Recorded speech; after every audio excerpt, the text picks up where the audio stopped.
Olá, eu sou a Thelma e hoje é dia de Quarto de Despejo, sim, a obra de Carolina Maria de Jesus que nós lemos no mês de janeiro e como estamos no último domingo do mês, eu vou falar o que ficou para mim dessa leitura, sem spoilers, só contando um pouquinho dessa experiência. Mas antes de dar sequência a esse vídeo, eu queria convidá-los a se inscreverem aqui no canal, curtirem esse vídeo e também me seguirem no Instagram, onde eu tenho feito bastante materiais interessantes, mais curtinhos, mas falando de livros, de boas histórias. E hoje é uma ótima história que eu tenho aqui para dividir com vocês, que foi a experiência de ler o Quarto de Despejo da Carolina Maria de Jesus, né? Que a gente já tem vídeos anteriores aqui no canal, contando um pouquinho sobre ela, sobre a exposição que está terminando por esses dias lá no Instituto Moreira Salles, e conta essa trajetória incrível de uma mulher que sai lá de Minas Gerais, vem para São Paulo, bastante empobrecida, que vai morar na favela, que era o único local que ela conseguia sobreviver e catar papelão, né, para fazer aí a reciclagem e ganhar a vida. E nesse meio tempo, enquanto ela tentava sobreviver e sustentar 3 filhos, ela escreve diários. E aí acho que é um bom ponto para a gente começar a história, né? E começar falando das minhas impressões, afinal, né, é o que eu consigo aqui dividir com vocês, né? O que eu senti com essa leitura? Eu estranhei no começo o formato de diários. Sim, é uma coisa que eu não tinha costume, talvez tenha sido o primeiro diário que eu li assim de cabo a rabo, e eu estranhei a priori esse formato, que é uma narrativa um tanto rotineira. Claro, eu estou falando de um diário, né, gente? Então ela vai data a data narrando o que está acontecendo. Começa lá em 1955 e vai até 1º de janeiro de 1960. Então tem um dia a dia mesmo relatado que a priori eu estranhei, porque tem uma quebra de ritmo, ao que parece, e essa repetição, né, do que é a vida de um favelado. E porque também não é uma rotina de coisas lindas que estão acontecendo com ela, não, pelo contrário. É a rotina de acordar às 5 da manhã, pegar uma lata e buscar água lá numa torneira, porque eles não têm água encanada. A rotina de quando ela vai varrer o barracão dela, ela precisa desmontar a cama dela, porque não tem espaço para ela passar a vassoura. Uma rotina de que ela fala, vou acender o fogo. Você imagina, no começo ela fala assim, acendi o fogo, né? Ligou o fogão. Ela não tem um fogão, ela não tem geladeira, ela não tem comida, né? Ela vai catar papel para fazer dinheiro para levar comida para aquele dia. É ganhar o dinheiro do dia para sobreviver e colocar comida na boca dos filhos, sabe? É uma rotina terrível, né? Tem um ponto de luz, que tem um sujeito lá, eu não entendi muito bem o papel desse sujeito, que cobra pelo serviço da Light, viu? Não era Enel, muito menos Eletropaulo, era Light, a companhia de força e luz de São Paulo. E esse cara era assim, pelo que eu pude entender, um cara que fazia um gato, puxava ali a eletricidade da rede elétrica ali para dentro da favela e cobrava pelos pontos que ele ia instalando nas barracas, né? Nos barracos, né?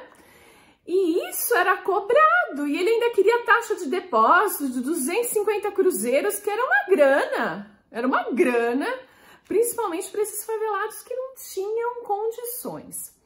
E a Carolina se recusava. Não, a Light aboliu esse depósito e você vem cobrar esse depósito? Não, então eu vou cortar a sua luz. Ela, então corta, e ele cortava. Então imaginem, vocês não têm saneamento básico nenhum, você não tem um banheiro, você não tem água encanada, você não tem luz, você tem paredes de madeira apodrecidas, um telhado que é de papelão. Quando começa a chover, ela passa a noite inteira tapando uma goteira para outra e não consegue dormir. Enfim, é uma rotina que é terrível. Então, o que acontece? Eu estranhei isso, né? Porque é chocante também, né? No começo, eu lia 10 páginas, parecia que eu tinha lido 100 páginas. O livro tem 190 e poucas páginas, não é para tudo isso, mas é esse peso que vai se arrastando nessas pequenas tramas que ela vai dividindo com a gente ao longo desse diário, que, claro, revelam uma grande trama ao final, né? Você percebe aí que tem uma história bem narrada através desse dia a dia. Então, quando eu cruzei a metade do livro, tudo ficou mais fácil. Eu comecei a entrar mais, a entender melhor esses recursos que ela está utilizando, né? E aí a leitura ficou apaixonante. É difícil dizer isso, né? Porque você está num contexto do horrível, né? De um mundo terrível, mas a forma como ela vai fazendo vai te cativando e você quer conhecer mais, você quer entender mais. Aos poucos as fichas, isso bem para usar o termo da época, a ficha vai caindo, né? Porque ela também promove essa viagem ao passado.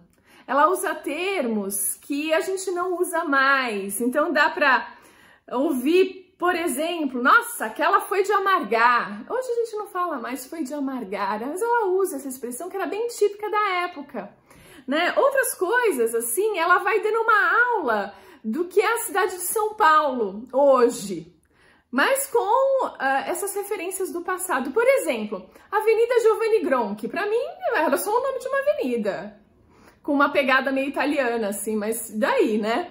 Era o presidente da Itália naquela época e ele visitou São Paulo. Não teve aula na escola da filhinha dela, porque o presidente da Itália estava aqui no Brasil, o Giovanni Gronchi.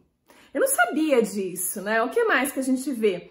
Ela conta um pouco do Conde Francisco Matarazzo, que foi um dos pioneiros da indústria têxtil e que criou um dos maiores conglomerados da América Latina. Olha só! Ela fala da revista O Cruzeiro, que não existe mais, né? Então você volta no tempo, nessa década de 1950, né? Que é uma coisa muito interessante. Ela vai ser publicada no Cruzeiro e ela fala da visita lá ao prédio, no mesmo andar que o Assis Chateaubriand ficava. Ela vai contando coisas assim, ela faz uma referência, ela cria metáforas muito interessantes. Então ela fala que o filho dela chegou correndo feito foguete russo, mais rápido que um foguete russo.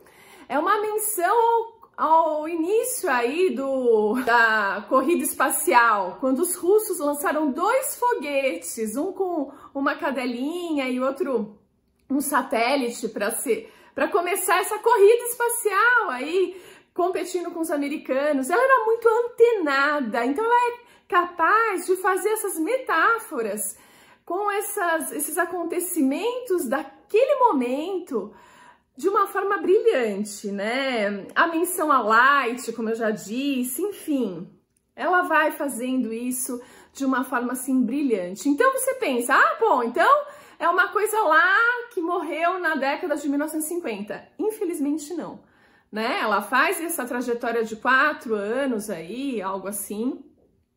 Você pensa que ficou no passado, mas é extremamente atual, infelizmente, porque ela tem uma visão político, social, econômica e moral ali que vai transparecendo nessas pequenas tramas que ela vai contando, e a grande trama que é a vida dela, que é um grande drama, né, na verdade, mas ela vai contando essas pequenas passagens e discutindo questões como o alcoolismo numa família inteira, incluindo nas crianças, sabe?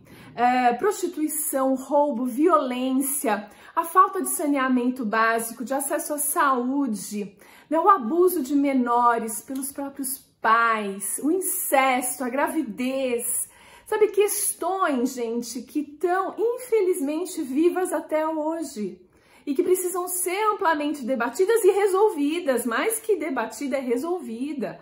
E ela tá ali chamando atenção para isso, porque o ambiente da favela é inóspito demais, é desumano, e ela vai apontando isso. É o quarto de despejo. Esse título é perfeito para esse livro, né? Então, para mim, a segunda metade do livro, ela ganha um ritmo. Ou eu, na verdade, é que me acostumei ao ritmo dela. Eu acho que é mais nesse sentido. E aí você vai se interessando por essas pequenas tramas e por essa história dela, né? E aí ela vai colocar os ciganos que chegam na favela. Ela vai contando, ela se mete nas brigas para apartar as brigas. Ela tem um senso de justiça muito forte. Ela vai mostrando essa luta para publicar os diários dela. Ela comenta que o jornalista levou e que não tá dando satisfação para ela, tá demorando. Ela queria mandar para os Estados Unidos e ela fazia networking naquela época, sem redes sociais, sem e-mails. Ela ia conhecendo as pessoas, conversando com elas nas ruas, falando, contando a história dela e ia se autodivulgando ali, É muito interessante essa história. E aí, gente, é muito atual, porque ela tá falando de questões como a inclusão, preconceito, racismo, xenofobia. Ela toca nesse assunto o tempo todo. Violência contra a mulher, enfim.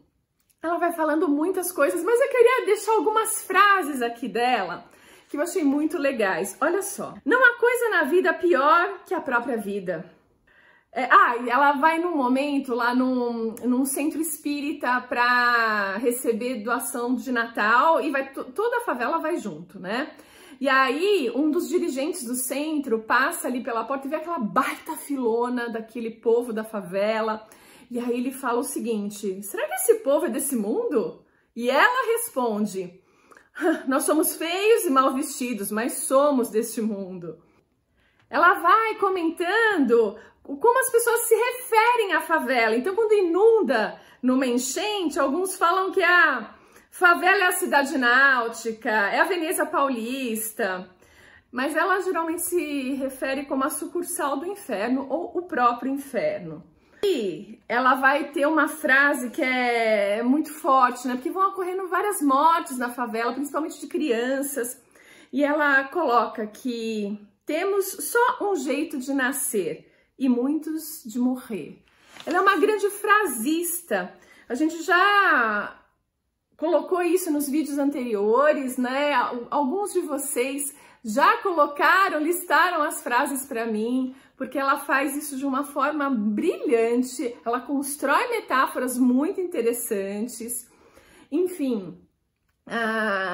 E ela, olha, outra frase aqui dela: chega um cara desconhecido na favela, meio assustador e meio ameaçador, todo mundo tá com medo dele, mas ela fala: mas eu já preveni que comigo a sopa é mais grossa. Nossa, ela fala bem, ela se expressa muito bem, ela tem esse poder de criação e síntese muito forte, frasista, né? De mão cheia. Enfim, aqui, gente, vai passar por todas essas questões que eu já listei aqui. Essa parte do incesto, gente, é chocante, da violência contra as crianças, o alcoolismo, crianças de 11 anos bêbadas porque a família toda é alcoólatra ou alcoólica. Enfim, gente, é chocante, mas é forte. Você vai ver o momento que ela publica no Cruzeiro, sai a reportagem e vai sair o livro dela. Ela vai toda feliz lá no prédio da revista, né, nesse momento do lançamento. E dali ela sai para catar papel, porque o livro só vai começar a entrar dinheiro quando começar a vender. E ela tem uma clareza disso. Olha, tá aí uma mulher batalhadora, uma escritora que sabia muito bem como estava indo a carreira dela de escritora. Assim, é uma visão fantástica. É um livro, gente, que é imperdível, precisa ser lido, é doído, tá? Principalmente no começo, até você entender um pouco, se acostumar com isso. Mas é fantástico. Terminando aqui, eu vou levar para minha mãe, porque ela tá louca para ler, conhecer melhor a história da Carolina Maria de Jesus. E eu queria saber a opinião de vocês também, o que vocês acharam, como foi a leitura e como ela transcorreu, as frases que vocês mais curtiram. Enfim, eu fico aqui deixando a minha opinião sobre essa leitura que eu achei magnífica. E espero deixar aqui, eu vejo aí também as opiniões de vocês. Então é isso, eu fico por aqui e a gente se vê no próximo vídeo.